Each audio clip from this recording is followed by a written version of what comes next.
ஆண்டாள் இப்படி கேட்க கண்ணன் இதை கொடுக்குறான். என்னெல்லாம் கொடுக்குறான்?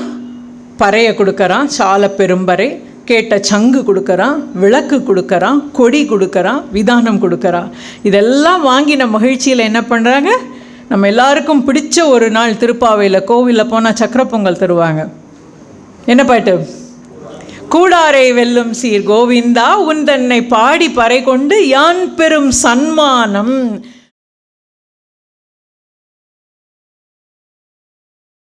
இப்போ ஆண்டாள் கேட்குறா, இறைவன் வந்துட்டான், அவன்கிட்ட என்ன வேணும்னு அவன் கேட்குறான். மாலே மணிவண்ணா, மார்கழி நீராடுவான், மேலையார் செய்வனகள் கேட்டிலையோ அப்படின்னு சொல்ல. மேலையார் இதுக்கு முன்னாடி செஞ்சுருக்காங்களே, அதெல்லாம் உனக்கு தெரியாதா? அதே தான் நாங்கள் கேட்டு வந்திருக்கோம். என்ன கேட்டு வந்திருக்கோம்? பாலன்ன வண்ணத்துன் பாஞ்சஜன்யமே போல்வன சங்கங்கள். பால் நிறத்தில் நீ வச்சிருக்கே உன் கையில் பாஞ்சஜன்யம்னு ஒரு சங்கு. நம்ம பார்க்குறோம் இல்லையா, இந்த குருக்ஷேத்திர யுத்தத்தில் கண்ணன் தேரோட்டியாகவும் அர்ஜுனன் அந்த தேர் தட்டில் இருக்கிறதுல அவன் கையில் ஒரு சங்கு வச்சு சங்குநாதம் பண்ணுவான், நல்ல சங்கு. அந்த சங்கு தான் பாஞ்சஜன்யம். அந்த பாலனவன் அப்படி வெள்ளையாக இருக்கான் இந்த சங்கு. அது போல சங்கங்கள் எங்கள் எல்லாருக்கும் கொடு. எதுக்காக அப்படின்னா, நாங்கள் காலையில் 4 மணிக்கு இந்த பாட்டு பாடி இருட்டில் வரோம்ல, நாங்கள் வரோங்கிறது எல்லாருக்கும் தெரியணும். அப்போ நாங்கள் இந்த ஒரு சங்கை ஊதினோன்னா எல்லாருக்கும் தெரியும், எல்லாரும் எங்கள் கூட சேர்ந்துருவாங்க. அதனால் போல்வன சங்கங்கள் பொய்ப்பாடுடையனவே சால பெரும் பறையே, பெரிய பறை கொடுப்பா, பெரிய உள்ளதுலேயே பெருசாக இருக்கோ அந்த பறையை கொடு. பல்லாண்டு இசைப்பாரு. நாங்கள் மட்டும் இந்த சின்ன குழந்தைங்க பாடின்னு போனால் நல்லா இருக்குமா? எங்கள் அப்பா மாதிரி பல்லாண்டு பாடுறவர்கள். ஏன் அப்படின்னா, பெரியாழ்வார் தான் இந்த 4000 திவ்ய பிரபந்தத்தில் பல்லாண்டு அப்படின்னு சொல்லக்கூடிய அந்த முதல் பிரபந்தத்தை தந்தவர். பல்லாண்டு பல்லாண்டு பல்லாயிரத்தாண்டு பல கோடி 100,000 மல்லாண்டு தின்தோள் மணிவண்ணா உன் சேவடி செவ்வி திருக்காப்புன்னு சொல்லக்கூடிய அந்த பல்லாண்டு பிரபந்தத்தை கொடுத்தவர். அப்படி எங்கள் அப்பா மாதிரி பாடக்கூடியவர். அதனால தான் பல்லாண்டு இசைப்பாரு அவங்க வேணும். கோல விளக்கே கொடியே விதானமே, இது அவ்வளோ வேணும். கோல விளக்கு, கோலம் அப்படின்னாலே வெற்றி அப்படின்னு தமிழில் அதுக்கான பொருள். இப்போ ராமனுக்கு கூட கோலவில் ராமன் அப்படின்னு பேர். ஏன்னா வெற்றியை தரக்கூடிய வில்ல வச்சிருக்கக்கூடிய ராமன், கோலவில் ராமன். அப்படிப்பட்ட ஒரு விளக்கு. இந்த விளக்கு அப்படி அணையாத விளக்கு. ஏன் நாங்கள் மார்கழி மாதத்தில் 4 மணிக்கு வரோம், லேசாக காற்றாடினா கூட எங்கள் விளக்கு அணைஞ்சிரும். அதனால் அப்படி அடையாத, காற்றுல ஆடாத ஒரு விளக்கு வேணும். கோல விளக்கே கொடியே விதானமே.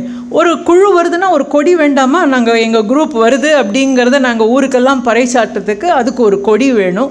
விதானம், விதானம்ங்கிறது தலைக்கு மேலே இருக்கக்கூடிய ஒரு கூரை. ஒரு 4 பக்கமும் ஒரு கம்பை வச்சு பிடிச்சு கொண்டு வருவாங்க இல்லையா, இந்த வீதி புறப்பாட்டிலலாம் சாமி வரப்போ பார்க்குறோம். எதுக்கு அப்படின்னா, பனி தலையில் விழுது. எங்கள் தலைக்கு மேலே ஒரு விதானம் மாதிரி ஒரு கூரை பிடிச்சாச்சுன்னா எங்களுக்கு படாது. அதனால இது அவ்வளவும் வேணும் அப்படின்னு கேட்குறா ஆண்டாள். இப்படி கேட்க கண்ணன் இதை கொடுக்குறான். என்னெல்லாம் கொடுக்குறான்? பறையை கொடுக்குறான், சால பெரும்பறை, கேட்ட சங்கு கொடுக்குறான், விளக்கு கொடுக்குறான், கொடி கொடுக்குறான், விதானம் கொடுக்குறான். இதெல்லாம் வாங்கின மகிழ்ச்சியில் என்ன பண்ணுறாங்க? நம்ம எல்லாருக்கும் பிடிச்ச ஒரு நாள் திருப்பாவையில் கோவிலில் போனால் சக்கர பொங்கல் தருவாங்க. என்ன பாட்டு? கூடாரை வெல்லும் சீர் கோவிந்தா உன் தன்னை பாடி பறை கொண்டு யான் பெரும் சன்மானம். நான் உன்னை பாடி, நாங்கள் இத்தனை பேர் திருப்பாவை அப்படிங்கிறதுல உன்னை பாடினோம், பாடி இப்போ இந்த சன்மானம் எல்லாம் கிடச்சிருக்கு. இவங்க இவ்வளவு கேட்டால் இதை கொடுத்துட்டான். கண்ணனுக்கு அது மட்டும் தகையாக இருக்குமா? அவன் எக்ஸ்ட்ரா தரான். நாடும் நகரெல்லாம் புகழ பரிசினால் நன்றாக சூடகமே தோள்வளையே தோடே செவிப்பூவே பாடகமே என்றனைய பல்கலனும் யாமணிவோம்னு இவர்கள் அணிந்து கொள்வதற்கு போட்டுக்கிறதுக்கு. அன்னைக்கு காலத்தில் இந்த நகையெல்லாம் இருந்தது. இப்போ நம்ம யாருக்கும் அந்த நகை தெரியாது. சூடகம், தோள்வளை, தோடு, செவிப்பூ. தோடுங்கிறது இங்கே போடக்கூடியது, செவிப்பூங்கிறது காதை மறைச்சு போடக்கூடியது, தோள்வலைங்கிறது புஜத்தில் போடக்கூடியது. இங்கே போடக்கூடிய நகை வேறு, ஆனால் இங்கே போடக்கூடிய நகை. இப்படி எல்லாத்தையும் கொடுத்து ஆடை உடுப்போம் அதன் பின்னே பால் சோறு. கண்ணன் புது ஆடையெல்லாம் இவங்களுக்கு கொடுக்குறான். அதெல்லாம் போட்டதுக்கப்புறம் பால் சோறு மூட நெய் பெய்து முழங்கை வழிவார கூடியிருந்து குளிர்ந்தேலோர் எம்பாவாய். எப்படிப்பட்ட ஆடையெல்லாம் கொடுத்ததுக்கப்புறம் பால் சோறு. அதுதான் நம்ம வாங்குகிற அந்த சக்கரை பொங்கல். அதுக்கு அக்காரை வடிசில்னு பேர். அப்படியே பாலிலேயே வெந்த அரிசியில் அப்படி நல்ல வெல்லமும் நெய்யும் போட்டு, நெய் எப்படி இருக்குன்னா இந்த கையில் வச்சா இப்படி முழங்கையில் வரணுமாம். இது எப்படி கூடி இருந்து குளிர்ந்தேலோர் எம்பாவாய். இந்த கூடி இருத்தல் தான் இதில் மிக முக்கியமானது. ஆண்டாள் தனியாக வரல, தன்னோட எல்லாரையும் கூட்டி கொண்டு வந்திருக்கா. இப்படி எல்லாரும் வந்து கண்ணன் இந்த பரிசெல்லாம் கொடுத்த உடனே கண்ணன் இந்த பால் சோறை கொடுக்கறதும், கண்ணனுக்கே நம்ம வந்து பாகவத கதைகள்லாம் கேட்டால் நமக்கு தெரிஞ்சிருக்கும். எப்பவும் கண்ணன் கூட விளையாட வந்த கோபர்களோடு சேர்ந்து அவங்களோட சாப்பாடை வாங்கி தான் சாப்பிட்டு தன்னோடதை அவங்களுக்கு கொடுத்து, வெண்ணெய் திருட போகும்போதும் அவனும் தனியாக போகலை, கூட 4 பேரை கூட்டின்னு போய் ஒருத்தனை கீழே குனி, ஒருத்தனை அதுக்கு மேலே படிக்கட்டாக்கி தான் போய் எடுத்து தான் மட்டும் சாப்பிடலை, அதை எல்லாருக்கும் கொடுத்து. ஆக இப்போ ஆண்டாளோட வந்த பெண்களையும் சேர்த்து வச்சுட்டு தான் அவன் சாப்பிட்றானா. கண்ணனுக்கு ஒரு பெண் ஊட்டி விடுகிறா, இன்னொரு பொண்ணு அதை பார்க்குறா, கண்ணன் சாப்பிட்றதே பார்க்க அழகாக இருக்குன்னு. தன் கையில் இருக்கிறத சாப்பிடணுங்கிறத மெய்மறந்து அப்படி கண்ணனை பார்க்கும்போது அப்படியே அவள் கையிலிருந்து நெய்யெல்லாம் வழிஞ்சு முழங்க வரைக்கும் வருதான். அப்படி கூடி இருந்து குளிர்த்தல். இப்போ நம்ம எப்படி எல்லாரும் கூடி இருந்து ஒரே மாதிரி இந்த கிருஷ்ணன் எப்படி இருப்பான், கண்ணன் எப்படி இருப்பான், ஆண்டாள் இதை எப்படி பாடியிருப்பான்னு அனுபவிக்கிறோமோ, இதுக்கு பேர் தான் கூடி இருந்து குளிர்ந்தல். தனியாக போய் நான் ஒன்று வாங்கிட்டேன், தனியாக போய் நான் கண்ணனை பார்த்தேங்கிறதுல பெருமை இல்லை. நாம் பாகவத கோஷ்டியாக கூடி இருந்து ஒத்துமையாக நாம் எல்லாரும் சேர்ந்து போவது தான் இதில் மிகப்பெரிய முக்கியமான விஷயம். அதனால தான் எல்லா கோவில்லையும் காலையில் 4:30 மணி 5 மணிக்கு வாங்க, எல்லாரும் சேர்ந்து திருப்பாவை சொல்லுவோம், எல்லாரும் சேர்ந்து அந்த பிரசாதத்தை வாங்கி சாப்பிடுவோம். வாயினால் பாடி மனத்தினால் சிந்திக்க நமக்கு இருக்கக்கூடிய பிரச்சனைகள் எல்லாம், பிழைகள் எல்லாம் நீங்கி, பாவங்கள் எல்லாம் நீங்கி, சாபங்கள் எல்லாம் ஒழிந்து, நல்ல பிரசாதமும் வாங்கி இறை அனுபவமும் நமக்கு ஏற்படுறதுக்கு ஒரு அருமையாக கூடி இருந்து குளிர்ந்தல்ங்கிறார். இப்படி அவனுடைய வாங்கி சாப்பிட்டதுக்கு அப்புறமா அடுத்த 2 பாட்டு வருது. இதுதான் ரொம்ப முக்கியமாக ஆண்டாள் நமக்கு சொல்லக்கூடிய விஷயம். அது என்னன்னா, சிற்றம் சிறுகாலே வந்துன்னை சேவித்து உன் பொற்றாமரை அடியே போற்றும் பொருள் கேளாய், பெற்றம் மேய்த்து உண்ணும் குலத்தில் பிறந்து நீ புற்றேவல் எங்களை கொள்ளாமல் போகாது, இற்றை பறை கொள்வான் அன்று காண் கோவிந்தா, இற்றைக்கும் 7 பிறவிக்கும் உந்தன்னோடு உற்றோமேயாவோம், உனக்கே நாம் ஆட்செய்வோம், மற்றை நம் காமங்கள் மாற்றேலோர் எம்பாவாய். சிற்றஞ்சிறுகாலே, காலையில் 4-4:30 மணிக்கு வந்துன்னை சேவித்து. அப்போவே 4 மணிக்கு வரணும்னா நான் 3 மணிக்கே எழுந்து குளித்து தூயமாய் வரணும். வந்து உன்னை சேவிக்க வந்திருக்கேன். சிற்றஞ்சிறுகாலே வந்துன்னை சேவித்து உன் பொற்றாமரை அடியே போற்றும் பொருள் கேளாய். உன்னுடைய திருவடி இருக்கே, உன்னுடைய பாத கமலங்கள், அதுக்காக அதை கும்பிடுறதுக்காக, அதை வணங்கிறதுக்காக வந்திருக்கோம். நீ யார் அப்படின்னா, பெற்றம் மேய்த்து உண்ணும் குலத்தில் பிறந்தவன். பெற்றம் அப்படிங்கிறது மாடம் மேய்ச்சி அதில் வச்சு சாப்பிடக்கூடிய குலத்தில் வந்தவன். பெற்றம் மேய்த்துண்ணும் குலத்தில் பிறந்து நீ புற்றேவல் எங்களை கொள்ளாமல் போகாது. நீ என்ன பண்ணணும், ஏவல் செய்யறதுன்னு சொல்லுவாங்க இல்லையா, நீ எங்களை ஏவல் பண்ணு, உனக்கு நாங்கள் அடிமையாக வந்திருக்கோம், புற்றேவல் எங்களை கொள்ளாமல் போகாது, இற்றை பறை கொள்வான் அன்று காண் கோவிந்தா. கண்ணன்ட்ட பறை கேட்டா சால பெரும்பறை அவனும் கொடுத்துட்டான். இப்போ அந்த பறை அவன்கிட்ட காட்டி சொல்கிறா, இற்றை, இந்த பறை இருக்க, இந்த வட்டமாக நீ தந்திரிக்க, தட்டக்கூடியது, தாளம் போடக்கூடியது, இற்றை பறை கொள்வான், இதை வாங்கிக்கிறதுக்காக நான் வரல, அன்று காண் கோவிந்தா, இந்த பறையை உன்கிட்ட வாங்கிறதுக்காக நான் வரப்போகிறேன். எங்கள் அப்பாட்ட கேட்டால் தாளவாதியம் இருக்காதா, அவரே பாட்டு பாடக்கூடியவர், அவர்கிட்ட ஜால்ரா இருக்குது, தாளவாதியம் இருக்குது, இல்லை நான் எப்படியும் தாளவாதியம் வாங்கிக்க மாட்டேனா அப்படிங்கிற அர்த்தத்தில், இற்றை பறை நீ தந்திருக்கிய இந்த தாளம், இதை கொள்வதற்கு அன்று காண் கோவிந்தா. உடனே கண்ணனுக்கு இப்படி பார்க்குறான், என்னப்பா பறை வேணும்னா இவ்வளவு நாளாக 28 பாட்டா பறையலோர்னு கேட்டியேம்மா, இப்போ பறை வேண்டாங்கிறியே அப்படின்னு என்ன சொல்கிறா, இற்றைக்கும் 7 பிறவிக்கும் உந்தன்னோடு உற்றோமே ஆவோம், உமக்கே நாம் ஆட்செய்வோம் அப்படிங்கிறார். இன்னைக்கும் 7 பிறவிக்கும் நம்மளுடைய சனாதன தர்மத்தோட நம்பிக்கையே என்ன, 7 பிறவி நம்ம மறுஜென்மம் எடுத்து பல பிறவிகள் எடுத்து பிறவிக்கடலை நீந்துவோம் அப்படிங்கிறது தான் நம்மளுடைய நம்பிக்கை. அப்படி இன்னைக்கும் நான் இனிமேல் எடுக்க போகிற 7 பிறவிக்கும் உந்தன்னோடு உற்றோமே ஆவோம். ஒவ்வொரு பிறப்பு நான் எடுக்கும்போது உனக்கே நான் அடிமையாக பிறக்கணும், உன்னையே நினைக்கக்கூடியவளாக இருக்கணும், உனக்கும் எனக்குமான இந்த பந்தம் இப்படியே இருக்கணும்.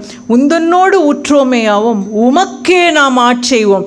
வேற யாருக்கும் நான் தலை வணங்கக்கூடாது, உனக்கே நான் அடிமையாக இருக்கணும், உனக்கே பணிவிட செய்யணும். மற்ற நம் காமங்கள் மாற்று. காமங்கள் அப்படிங்கிறது ஆசை. இப்படி நான் உனக்கே அடிமையாயிட்டேன், நான் உனக்கே பணிவிட செய்ய போகிறேன். இன்றைக்கி மட்டும் இல்லை, 7 நான் பிறவி எடுத்தாலும் அப்போவும் உனக்கே நான் அடிமையாக இருக்க போகிறேன். அப்படி நான் அடிமையாக இருக்கிறப்போ இவ்வளவுத்தையும் தாண்டி எனக்கு வேறு ஏதாவது ஆசை வந்ததுன்னா அப்போ நீ அதை மாற்று, அது என் பிரச்சனை இல்லை. இனிமேல் நான் உனக்கு, இதுக்கு பேர் தான் டோட்டல் சரண்டர் அப்படின்னு சொல்லுவாங்க. எனக்குன்னு நான் எதையுமே வைக்காமல் இறைவனை அப்படியே முழுவதுமாக பற்றக்கூடியது. நம்ம எல்லாரும் இந்த கஜேந்திர மோட்சம்னு ஒரு கதை கேட்பட்டிருப்போம். யானையானது தினமும் ஒரு குளத்துலேயோ அதில் போய் குளிச்சுட்டு அங்கே இருக்கக்கூடிய ஒரு தாமரை பூவை பறித்து கொண்டு போய் பக்கத்தில் இருக்கக்கூடிய கோவிலில் இருக்கக்கூடிய சுவாமிக்கு, திருமாலுக்கு அது இந்த பூவை படைக்கும். இப்படியே செஞ்சுட்டு இருக்கப்போ ஒரு நாள் என்னாச்சு, யானைக்கே ஒரு வழக்கம், அது கூட்டமாக தான் போகும், எப்பவும் தனியாகவே போகாது, ஒரு கூட்டத்திலே தான் இருக்கும் இந்த யானை. அப்படி போய் ஒரு நாள் பூவை பறிக்கும்போது பூ முன்னாடியில் இல்லை, எங்கேயோ உள்ளே போய் பறிக்க வேண்டியது. அப்படி எடுக்கும்போது முதலையானது அதனுடைய காலை கவினது. இந்த யானை கூட்டத்துக்கே உள்ள வழக்கம் என்ன, எல்லாரும் சேர்ந்து இழுத்து பார்க்குறார்கள், ஒன்றும் நடக்கலை. அந்த கூட்டம் கொஞ்சமாக மேலே ஏறி போச்சு. இந்த யானை என்ன பண்ணுது, எனக்குன்னு ஒரு பலம் இருக்குது அப்படின்னு அது தும்பிக்கையால் அடித்து பார்க்குது, ஒரு காலால் உதச்சி பார்க்குது, இன்னொரு காலால் உதச்சி பார்க்குது, என்னெல்லாமோ முயற்சி பண்ணி பார்த்துருக்கு. நாமளும் இப்படி தானே செய்வோம். ஏதாவது ஒரு பிரச்சனை வந்தால் நம்மளால் எவ்வளவு முயற்சி பண்ண முடியுமோ அப்படி பண்ணுறோம். அதுவும் நடக்கலைன்னதும் ஒரே ஒரு குரல் என்ன பண்ணிச்சு, ஆதி மூலமே அப்படின்னு கூப்பிட்டுது. அந்த ஆதி மூலமேன்னு கூப்பிட்ட உடனே அந்த இடத்துக்கு வந்தவன் திருமால். அந்த இதை ரொம்ப அழகாக பாகவத கதையில் சொல்லுவார்கள். எம்பெருமான் திருப்பார்கடலில் அவன் ஒரு விளையாட்டு விளையாடி கொண்டான், சொக்கட்டான் அப்படின்னு சொல்லக்கூடிய தாயம் விளையாட்டு. இந்த விளையாட்டுக்கள்லாம் தாயார் ரொம்ப கெட்டிக்காரி. நம்ம திருப்பாவையிலேயே எத்தனை பேர் நீங்கள் பார்த்துருப்பீங்கன்னு தெரியல, பந்தார் விரலி உன் மைத்துணன் பேர்பாட அப்படின்னு ஒரு பாட்டு, உந்து மதகளிற்றன் ஓடாத தோல்வெளி என்கிற பாட்டில் பந்தார் விரலி உன் மைத்துணன் பேர்பாட. அது என்ன பந்தார் விரலி? இவள் பந்துகளை வச்சு விளையாடுறதுல ரொம்ப கெட்டிக்காரியம். பந்து விளையாட்டு அப்படிங்கிறது இன்றைக்கி ஆங்கிலம் சொன்னால் ஜக்குலர் அப்படின்னு சொல்கிற மாதிரி 3 பந்து 5 பந்துகள் வச்சு இப்படி பந்தை உருட்டி விளையாடுறது. இந்த பந்து விளையாட்டு விளையாடிட்டு அவள் என்ன பண்ணுவாளோ, அவளால் 5 பந்து 7 பந்துலாம் இப்படி அழகாக, எப்படி நான் குழந்தையாக இருக்கிறப்ப பார்த்துருக்கேன், என் வீட்டு திண்ணைகள்லாம் பெண்கள் உட்காந்து இந்த கழிச்சிக்காய் அப்படிங்கிற காய் சோழியை உருட்டி போட்டு ஒரே இதில் அப்படி மொத்தமாக 7 சோழியும் கையில் எடுத்து இப்படியெல்லாம் விளையாடுவாங்க. அது மாதிரி இந்த தாயாருக்கு இந்த பந்து விளையாட்டில் கெட்டிக்காரி. அவள் அப்படி கண்ணனோடு விளையாடும்போது அவன்கிட்ட ஒரு பந்தயம் வச்சா, நான் 5 பந்தையும் போட்டு பிடிப்பேன், நான் ஜெயிச்சு, நீயும் அதே மாதிரி பண்ணோம், அப்படி நீ தோத்துட்டா என்னை விட்டு எங்கேயும் போகக்கூடாது, என் கூடையே தான் இருக்கணும்னு. அப்போ தான் ஆண்டாள் போய் அவனை எழுப்ப போகிறா. அவன் எழுந்து வரல. பந்தார் விரலி உன் மைத்துணன் பேர்பாடம். இப்போ நம்ம கஜேந்திர மோட்சத்துக்கு போவோம். இப்போவும் தாயார் இந்த தாயக்கட்டை, சொக்கட்டான்னு சொல்லக்கூடிய தாயக்கட்டை அவளோட விளையாடின்னு இருக்கா. அவள் எழுந்து போகக்கூடாதுன்னு சொல்லியிருக்கா. தாயக்கட்டையில் கண்ணன் தோத்துன்னு வரான். தோத்தவன் என்ன பண்ணணும்னா, ஜெயிச்சவங்களுடைய வஸ்திரத்தை வாங்கி மேலே போட்டுக்கணும், துணியை வாங்கி போட்டுக்கணும். அதனால் கண்ணன் ரொம்ப தோற்று போயிருக்கான். தாயாரோட புடவையை தான் அங்க வஸ்திரமாக போட்டுன்னு இருக்கான். அப்போ தான் ஆதி மூலமேன்னு குரல் கேட்குது. ஆதி மூலமே என்று கதறி யானையை காக்க அப்படி ஆயோன்னு பாரதியார் பாடுவேன். அப்படி ஆதி மூலமேன்னு குரல் கேட்ட உடனே கண்ணன் எழுந்தானாம். எழுந்த உடனே தாயார் கேட்குறா, யாரு கூப்பிட்டான்னு. அவன் அப்படின்னு சொல்லிட்டு கஜேந்திரன் முடிக்கிறதுக்கு ஜம்முன்னு முடிக்கும்போது ஜம்ப் பண்ணி கஜேந்திரன் பக்கத்தில் சக்கராயுதத்தோடு நின்னானாம். அப்படி கூப்பிட்ட நொடியில் அழைத்ததும் அரை நொடியில் வருவான் அப்படின்னு பாரதியார் சொல்வார். அழைத்தவுடன் அந்த இடத்துக்கு வந்தவன் எம்பெருமான் கஜேந்திரனுக்கு அந்த இடத்துல மோட்சத்தை கொடுத்தான். கஜேந்திரன் எப்படி கூப்பிட்டா, தனக்கு இருக்கிற மற்ற எல்லாத்தையும் விட்டுட்டு இறைவா நீ தாராய் பறை அப்படின்னு கேட்டாலே அது மாதிரி போனான்.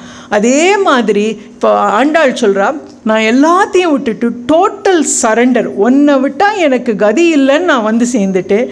எப்படி இற்றைக்கும் 7 பிறவிக்கும் முந்தன்னோடு உற்றோமே ஆவோம், உமக்கே நாம் ஆட்செய்வோம், மற்ற நம் காமங்கள் மாற்று. இதுக்கப்புறம் ஏதாவது வந்தால் அது உன் பொறுப்பு அப்படின்னு ஆண்டாள் கேட்க, அதையும் இறைவன் அருள, அவன் அருளியதை நன்றி சொல்ல வங்கக் கடல் கடைந்த மாதவனை கேசவனை திங்கள் திருமுகத்துச் சேயிழையார் சென்றிறைஞ்சி அங்கு அப்பறை கொண்ட ஆற்றை அணிப்புதுவை பைந்தெறியல் பட்டர்பிரான் கோதை சொன்ன சங்கத்தமிழ் மாலை 30 தப்பாமே இங்கிப் பரிசுரைப்பார் 2 மால்வரையும் தோள் செங்கண் திருமுகத்துச் செல்வத் திருமாலால் எங்கும் திருவருள் பெற்று இன்புருவர் எம்பாவாய்.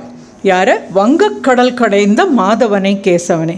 வங்கக்கடல்னு நம்ம மேப்பில் பார்க்குறோமே வங்கக்கடல், அது இல்லை. வங்கக்கடல் அப்படிங்கிறது ஆழமான பெரிய கப்பல்கள் போகக்கூடிய அவ்வளோ பெரிய கடல். அந்த வங்கக்கடல் கடைந்த மாதவனை கேசவனை அப்போ மந்திரமலையை மத்தா வச்சு திருப்பார்கடலை கடைஞ்சானே அந்த மாதவனை கேசவனை திங்கள் திருமுகத்து சேயிழையார், ரொம்ப அழகா நிலா போல ரொம்ப பிரகாசமான முகத்தை உடைய சேயிழையார், அழகிய கண்களை உடைய நல்ல நகை நட்டெல்லாம் போட அந்த பெண்கள் சென்றிறைஞ்சி அங்கு அப்பறை கொண்ட ஆற்றை அன்னைக்கு அவனை சந்தித்து ஸ்ரீவில்லிபுத்தூரில் அவனிடம் பறைன்னு போய் சேர்ந்தார்களே, அதை பைந்தெறியல் பட்டர்பிரான் கோதை சொன்ன நல்ல பசுமையான ஸ்ரீவில்லிபுத்தூரை சேர்ந்த பசுமையான துளசியினுடைய மாலையை அணிந்த பட்டர்பிரான் கோதை சொன்ன ஆண்டாளாகிய நான் சொன்ன சங்கத்தமிழ் மாலை 30 தப்பாமே. சங்கத்தமிழால் பூமாலை பாமாலையாக கெட்டியிருக்கேனே இந்த திருப்பாவை, இதை 30 தப்பாமே இங்கு பரிசுரைப்பார். யாரு இதை சொல்கிறார்களோ அவர்கள் செங்கண் திருமுகத்து செல்வத் திருமாலால், அந்த செங்கண் திருமுகம் தாயாரை பார்த்துட்டே இருந்து தாயார் செக்கச்செவேர்னு இருப்பார், திருமால் கருப்பாக இருப்பார். அந்த செவப்பாக இருக்கக்கூடிய தாயாரை பார்த்தே அவன் கண்ணு செவப்பாக இருக்குமா. அந்த செங்கண் திருமுகத்து செல்வத் திருமாலால் எங்கும் திருவருள் பெற்று இன்புருவர் எம்பாவாய். யார் ஒருத்தர் மார்கழி மாதத்தில் 30 நாளும் அதிகாலையில் எழுந்து அவர்கள் வீட்டிலேயே நீராடி அலங்காரத்தில் அதிக நேரத்தை செலுத்தாமல் இறைவனை போய் பார்க்கணுங்கிறதுல நோக்கத்தை கொண்டு வெளி தூய்மை புற தூய்மை அகத்தூய்மையோடு போய் நல்லதை மட்டுமே நினச்சி அவனுடைய திருவடியை நினச்சி இந்த 30 பாட்டையும் பாடுகிறார்களோ அவர்கள் அவனுடைய திருவருளுக்கு பெற்று எல்லா இன்பமும் பெற்று வாழ்வார்கள். இந்த இடத்துல கூட ஆண்டாள் நமக்கு ரொம்ப அழகான ஒரு வழக்கத்தை சொல்லி தருகிறார். இப்போல்லாம் பெண்கள் நீங்கள் எப்படி உங்கள் பேரை போடுவீங்க? உங்கள் பேர் அப்புறம் இனிஷியல் அவர் அப்பா பேர் இலக்கணவனுடைய பேர். ஆண்கள் எப்படி போடுறீங்க? இனிஷியலை முதல்ல போட்டு உங்கள் பேரை போடுறீங்க. ஆனால் ஆண்டாள் இது வந்து நம்மளுக்கு நம்ம இப்போ ஃபாலோ பண்ணுறது யூரோப்பியன் சிஸ்டம், அதாவது யூகேலேருந்து நமக்கு சொல்லப்பட்டது இனிஷியல் அப்படிங்கிற சிஸ்டம். ஆனால் ஆண்டாள் ரொம்ப அழகாக ஒரு பேரை எப்படி சொல்லணும்னு சொல்கிறா.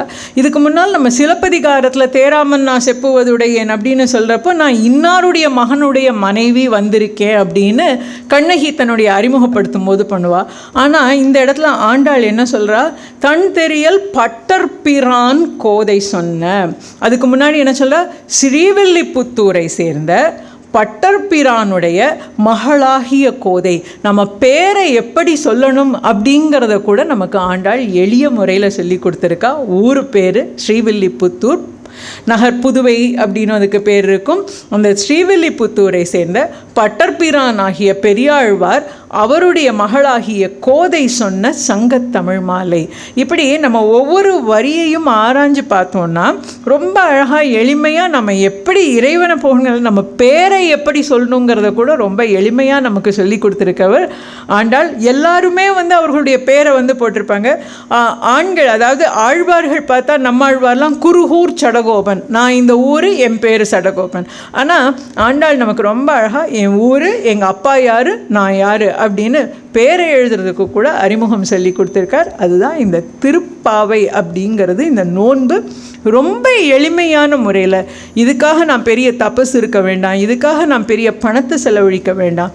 காலையில் எழுந்து குளித்து மன தூய்மையோடு நம்ம கோவிலுக்கு போனோமானா அவனுடைய பேரை அப்போ மனசார பாடினோன்னா அப்போ போய் ஃபோனில் யாருக்காவது மெசேஜ் அனுப்புறது, ரீல்ஸ் பார்க்குறது அதெல்லாம் பண்ணாமல் அவனை மட்டுமே சிந்திச்சிருந்தோன்னா இந்த 30 பாட்டையும் தப்பாமல் சொல்லி வந்தோமானால் நமக்கு அவனுடைய திருவடி கிடைக்கும். அண்ட் மிகப்பெரிய செல்வம் கிடைத்து நம்ம நல்ல செல்வ செழிப்பாக வாழ்வோம். இது மாதிரி ஒரு காலத்தில் பூர்வாசிரியராக சொல்லக்கூடிய எம்பார் அவருடைய உபன்யாசம், எம்பார்னு ஒரு பூர்வாசிரியர், அது ராமானுஜர் காலத்தை சேர்ந்தவர், ராமானுஜருடைய சித்தி மகன். அவர் உபன்யாசம் பண்ணும்போது யாரோ போய் கேட்டிருக்காங்க, ஐயா இது இந்த திருப்பாவை 30 சொல்லணுங்கிறீங்களே ஏன் அப்படின்னப்போ அவர் சொல்கிறார், வேதம் அனைத்துக்கும் வித்து.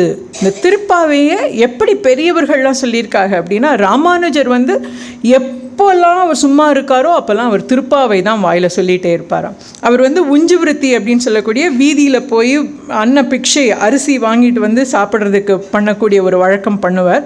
அப்படி அவர் போகும்போது திருப்பாவை தான் சொல்லுவார். அதுலேயும் குறிப்பாக உந்து மதகளிற்றன் ஓடாத தோல்வலியன் அந்த பந்தார் விரலி சொன்னோம், அந்த பாசுரம் அவருக்கு ரொம்ப பிடிக்குமா.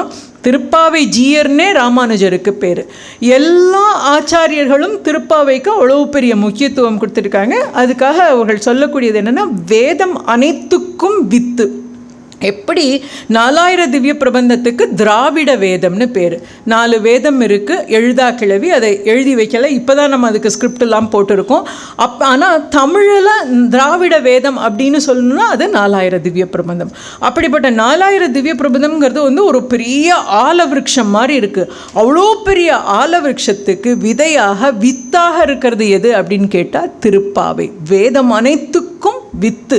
அவ்வளோ பெரிய சத்தான விஷயம். ஏன்னா ரொம்ப எளிமையாக சொல்லிட்டேன். என்ன அது 5வது பாசுரத்திலேயே முடிச்சாங்க. வாயினால் பாடி மனத்தினால் சிந்திக்க போய பிழையும் புகுதருவான் நின்றனவும் தீயினில் தூசாகும் செப்பேலோர் எம்பாவாய்னு. அதில் சந்தேகம் இருந்தால் கூட அந்த சந்தேகத்தை நமக்கு தீர்த்து வைக்கிறதுக்காக கூடாரை வெல்லும் சீர் கோவிந்தால் இவ்வளவு பரிசு பொருளும் கிடைச்சிது. நாங்கள் அப்போவும் நமக்கு டவுட் வருமோன்னு வங்கக்கடல் கடைந்த மாதவனை கேசவனையில் எல்லாம் கேட்டால், நீங்காத செல்வம் நிறைந்து எல்லா செல்வமும் பெற்று இன்புற்று இருப்பர் எம்பாவாய். செல்வம் கிடைச்சா மட்டும் போகாது, அந்த செல்வத்தை வச்சுட்டு எப்படி சந்தோஷமாக இருக்கணும்னு தெரியணும். இன்புற்று இருப்பர் எம்பாவாய்னு அதையும் சொல்லி கொடுத்தார் ஆண்டாள். அதுதான் அப்போ இந்த ஆச்சாரியனுடைய அந்த உபதேசத்தில் சொல்கிறப்போ 4000 பாட்டு இருக்குது. அதையும் தினமும் சொன்னால் ரொம்ப நல்லது. ஆனால் உங்களுக்கு நேரம் இல்லை அப்படின்னா இந்த திருப்பாவை 30 சொல்லுங்க அப்படின்னு. உடனே நம்மளை மாதிரி ஒருத்தர் அப்போவே இருந்திருக்கார். அவர் கேட்டார், ஐயா எனக்கு இந்த 30 பாட்டும் தினமும் சொல்ல நேரம் இல்லைன்னா நான் என்ன பண்ணேன்னு. 30 உனக்கு சொல்ல நேரம் இல்லையா? அப்படியானா சிற்றஞ்சிறுகாலேயும் வங்கக்கடல் அப்படிங்கிற இந்த 2 பாசுரத்தை மட்டுமாவது தினமும் சொல்லுங்க. இது நமக்கானது. நமக்கு இந்த 30 பாட்டும் மற்ற நாள்களில் மார்கழி தவிர, இது தை மாதம், மாசி மாதம், பங்குனி மாதம், நமக்கு 30 பாட்டும் சொல்ல நேரம் இல்லை அப்படின்னா நாம் செய்ய வேண்டியது என்ன? சிற்றஞ்சிறுகாலே பாசுரமும் வங்கக்கடல் கடைந்த மாதவனையும் சொல்லணும். அப்போவும் ஒருத்தர் கேட்டால் ஆச்சாரியன்ட்ட, ஐயா எனக்கு அந்த 2 பாட்டையும் சொல்ல நேரம் இல்லைன்னா என்ன சொல்ல, என்ன பண்ணேன்னு. நம்முடைய ஆச்சாரியன் அன்னைக்கு சொன்னாரே அப்படிங்கிறத நினச்சிக்கோன்னு சொன்னாராம். நாம் அந்த எக்ஸப்ஷனுக்கு போக வேண்டாம். ஆண்டாள் ரொம்ப எளிமையாக இந்த பாட்டு சொல்லி கொடுத்துருக்கிறார். நமக்கு இப்போ அதோட பொருளும் தெரியும். அது சொன்னால் என்ன கிடைக்கும்? இற்றைக்கும் 7 பிறவிக்கும் அவனை நினைக்கக்கூடிய அந்த பந்தம் கிடைக்கும். அப்போதைக்கு இப்போதே சொல்லி வைத்தேன்னு நாளைக்கு நமக்கு என்ன நடக்குமோ என்ன செய்வோமோன்னு தெரியாது. ஆகையால் இன்னையிலிருந்தே தினமும் இந்த சிற்றஞ்சிறுகாலையும் வங்கக்கடலையும் நம்ம சொல்லி வந்தால் அவனுடைய திருவடி நமக்கு கண்டிப்பாக கிடைக்கும். மொத்தத்தில் இந்த பகவத்கீதையில் எந்த சரணாகதியை சொல்கிறோமோ அந்த சரணாகதியை இந்த சிற்றஞ்சிறுகாலையில் ஆண்டாள் நமக்கு சொல்கிறார். இப்படி ரொம்ப எளிமையான முறை இறைவன் நமக்கு இந்த we are not நமக்கு எப்போவுமே சொல்லுது, நமக்கு God is not fear, we don't fear God. நம்ம கடவுளை பார்த்து பயப்படவர்கள் இல்லை, நம்ம கடவுளை காதலிக்கக்கூடியவர்கள், காதல்னால் ஆராதிக்கக்கூடியவர்கள். அதைத்தான் ரொம்ப இந்த 30 பாட்டும் திருப்பாவை நமக்கு சொல்கிறது.